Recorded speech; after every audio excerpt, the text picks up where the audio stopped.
አይ ቲና እንግዲህ ትናንትና ሰክራ ወዲያ ወዲህ ስትንገዳገድ ከዛም የሆነ ሰው ልጁ አባባን ያገተው ልጅ እንግዲህ ሊወጋት ነበረ። ነገር ግን የሆነ ሰው ቲና ብሎ ሲመጣ ልጁም ተናዶ ጥሏት ሄደ። ከዛም ይሄ ወደ ቤቱ ወሰዳትና እሷ ሰክራ ስለነበረ እንድትተኛ ከእንትናላት። ከዛ በኋላ በሩናዋ ላይ ቆልፎ የት እንደሄደ ትሁት ፍለጋ ሄዶ ነበረ። እሷ ከእንቅልፏ ስትነቃ ከስካሯ ሲለቃት እንግዲህ እንዴ የት ነው ያለሁት? ማን ነው እዚህ ያመጣኝ? ቦርሳዬስ እያለች ተደናብራ በሩን ለመክፈት ስትል በሩ ቁልፍ ነው። ከዛም ሰውየው መጣ። አንተ ማነህ? ምንድነህ? በመጀመሪያ ደረጃ ተደሽና ቤቱን አስተካኪ። ምንድን ነው እሱ? ይሄ እኔ ቤት ሲዝረከረክ አልወድም። ሴት አይደለሽም እንዴ? ማ እኔ? አዎ አንቺ። ከአንቺ ውጭ እዚህ ሌላ ሰው አለ እንዴ? ተደሽና ቤቱን አስተካኪ አላት። ከዛም በኋላ እንደዛችሁ እዛችሁ ቁጭ አለች። ብርድ ልብሷን አስተካከለች። ቆይ ማነህ? ምንድነህ የሚለው ነገር በኋላ፣ እኔም ካንቺ አንድ የምፈልገው ነገር ስላለ በኋላ እናወራለን። አሁን ግን ደክሞኛል ማረፍ አለብኝ አላት። ከዛ በኋላ ፊቱ ዞር አድርጎ ስልክ ለማውራት እንትን ሲል የቢራ ጠርሙስ አነሳችና አናቱ ልትለው ስትል ዞር ሲል በጣም አጨበጨበና በጣም ተገረመ።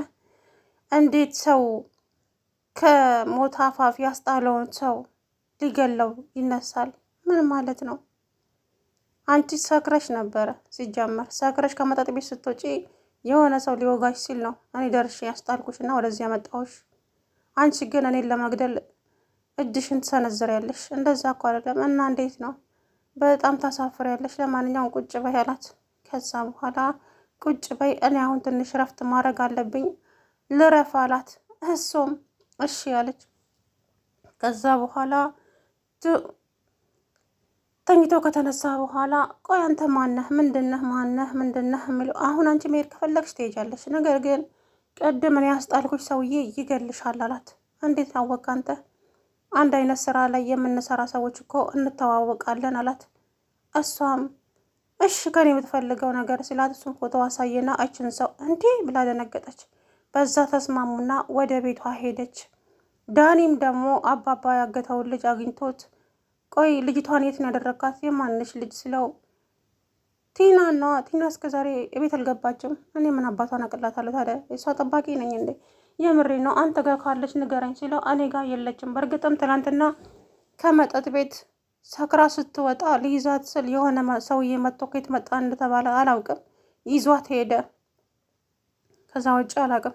ግን ይሄንን ገንዘብ ላለመስጠት እኔን ብትሸውጂ ከሆነ እሰራልሻለሁ አልለቅሽም ብለዋል ብለህ ነገራት ብሎ ሄደ ልጁ ማለት ነው። ሄደንም ደግሞ እንግዲህ እባክሽን ኤዱዬ አንድ እድል ብቻ ስጭኝ፣ ከዚህ በኋላ እንደፈለግሽ እገዛልሻለሁ፣ እታዘዝልሻለሁ፣ እባክሽን እኔ አንቺን አጥቼ መኖር አልፈልግም ኤዱዬ እባክሽ ብሎ እንግዲህ ሲማጸናት ዳኒ ስንት ጊዜ እድል ልስጥህ? እኔ እኮ ደከመኝ፣ ከዚህ በኋላ እድል የሚባል ነገር የለም፣ አንተም የራስህን ትኖራለህ፣ እኔም የራሴን እኖራለሁ አለችና ቻው ብላ ሄደች። ነገር ግን ልቧ አልቆረጠላትም። ብቻዋን ቆማ ዳኒ በጣም አፈቅርሃለሁ፣ አንተም በማፍቀሬም በጣም ተጎድቻለሁ፣ ከዚህ በኋላ ግን በቃኝ፣ አንተን ከውስጤ አስወጣች፣ የራሴን ህይወት መኖር አለብኝ እያለች እንግዲህ ውሳኔዋን ወስና ወደ እነ ካሌብ ቤት ሄደች። እሷ እርግጠኛ ነኝ ከካሌብ ትክክለኛ ፍቅር እንዲይዛት ነበር የፈለገችው መሰለኝ። ካሌብ ደግሞ እየሆነ ያለው ነገር ሰላም አልሰጠውም። ስለዚህ ኤደን እዛ ቤት ስትሄድ ጠበቀና ኤደን እኔና አንቺ መነጋገር አለብን አላት። እሺ ምን ስትለው እኛ አሁን የጀመርነውን ጨዋታ እዚህ ጋር ማቆም አለብን። ለምን ካሌብ ስትለው አይ በቃ ሰላም አልሰጠኝም፣ ስለዚህ ሁሉም እዚህ ጋር ቢያበቃ ይሻላል። አዎ አንዳንዴ ሰዎችን እንጎዳለን ብለን ወደማይሆን ነገር ውስጥ እንገባለን። ስለዚህ እኔም እየደበረኝ ስለሆነ ይቅር አለችው። አዎ ስለተረዳሽኝ አመሰግናለሁ። ስለዚህ አንቺም ይቅርታ አድርገሽለት ከሱ ጋር ብትሆኝ ይሻልሻል አላት። ከዛም ካሌብ ትሁት ጋር ሄደና ሰላም ውድና የተከበራችሁ የተስፋ ቻናል ቤተሰቦች እንዴት ናችሁ? ደህና ናችሁ? አለው ደህና ነኝ። እንግዲህ ቲና ከሞት አምልጣለች። ነገር ግን ተንኮሏ እንደቀጠለ ነው። ካሌብና ኤደንም ደግሞ ከተነጋግረው እንግዲህ ጨዋታችንን እዚህ ጋር ማቆም አለብን፣ ካሁን በኋላ እንደዚህ አይነት ጨዋታ ይቅር አላት። እሷም እሺ ብላ ተስማማች ማለት ነው። ካሌብ ኤደን ጋር ማነች ትሁት ጋር ሄዶ ትሁት ምን ሆነች ነው ሲላት ምንም አልሆንኩም ምን ነው ስትለው አረ ይኸውልሽ ከኤደን ጋራ እንደዛ ስንሆን የነበረው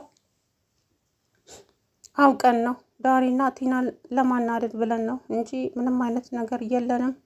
ይሄን ነገር እኮ ለእኔ ማስረዳት አይጠበቅብህም፣ ለእኔ ለምን ታስረዳኛለህ ስትለው በእኔና ባንቺ መሀል ደግሞ እንደዚህ የሚባል ነገር አለ እንዴ ሲላት አይ ስትለው ከዛ በኋላ አሁን ለማንኛውም እኔና እሷ የጀመርነው ጨዋታ እነሱን ለማስቀናት እንጂ እውነተኛ ወይ የሆነ ነገር ልናደርግ አስበን አይደለም ማለት።